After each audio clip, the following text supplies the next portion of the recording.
आजादी से पहले का भारत गुलामी की जंजीरों में जकड़ा हुआ।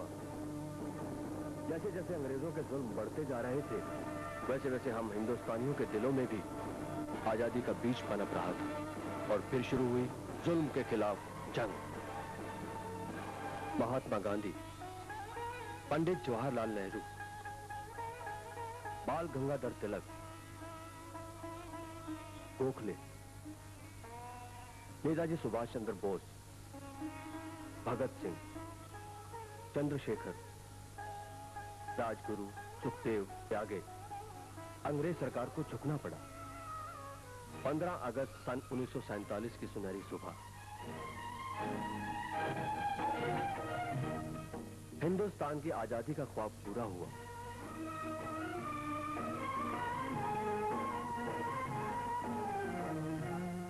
सारे देश में विजय उल्लास का वातावरण छा गया। लोगों ने अपनी अपनी तरह से स्वतंत्रता पर्व को मनाया।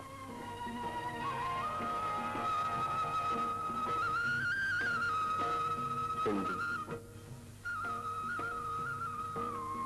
मुस्लिम, सिख, ईसाई सब जैसे एक ही परिवार के सदस्य हो। आजादी की खुली हवा में विशाल हिंदुस्तान के विकास की पौध फलने फूलने लगी।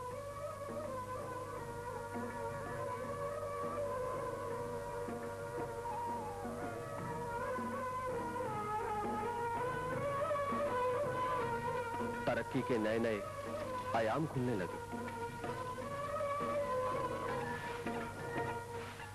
फिर अचानक ये क्या? आखिर क्यों? हमारे बीच के कुछ नासमझ लोग अपने ही पतन के बीज बोने लगे। काम बंद, हड़ताल हमारी तरक्की के राह में रोड़ा बन गई।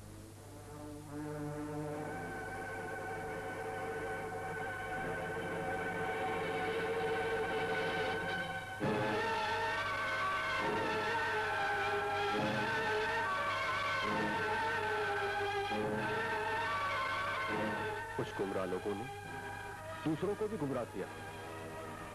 स्कूल, कॉलेजों में स्ट्राइक देश के भविष्य के साथ खिलवाड़ है।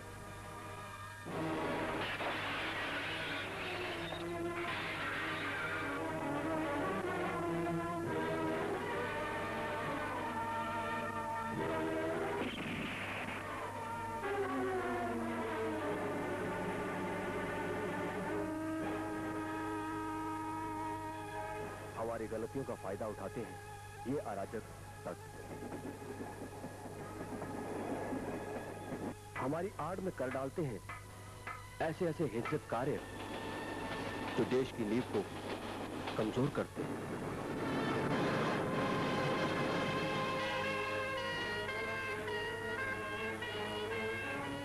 इस दुर्घटना में मारे गए लोग ये हमारे, आपके परिवार के सदस्य भी हो सकते हैं।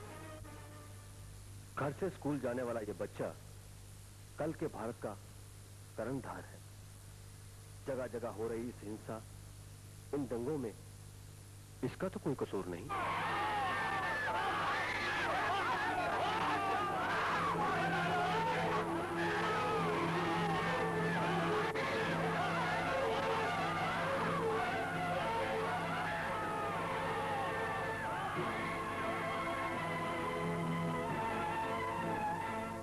सड़क पर बिखरी हुई ये किताबें सिर्फ कागजी किताबें नहीं, देश के बच्चों का भविष्य है।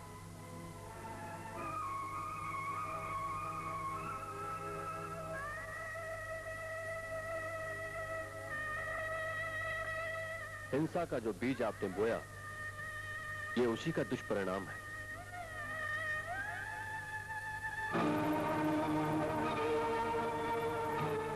बाजार बंद, फैक्ट्रियां बंद,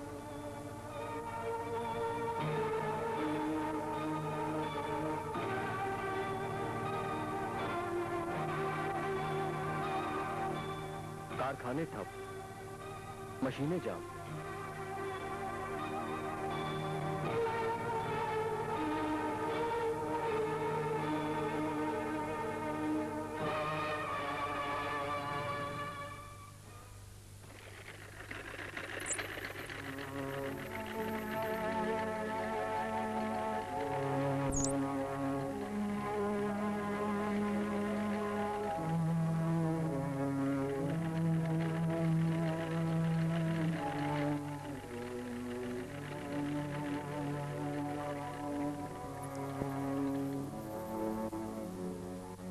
एक एक रोटी के लिए तरसते बच्चे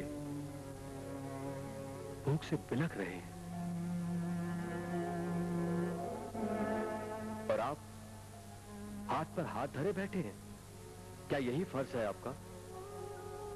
सोचिए, विचार कीजिए, आपसे कहीं ज्यादा समझदार है ये। परिवार के प्रति जिम्मेदारी का एहसास तो है इनके दिल में। हमें इनसे कुछ सीखना चाहिए।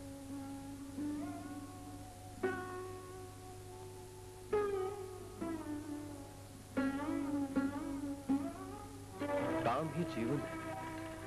मेहनत से हमारा, परिवार का, देश का विकास है।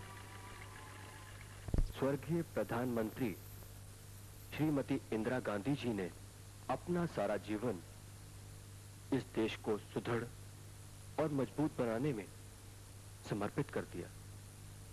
देश की अखंडता और एकता को बनाए रखने के लिए आखिरी सांस तक जूझते जूझते शहीद हो गए। राष्ट्र की एकता और अखंडता को बनाए रखना हमारा कर्तव्य है।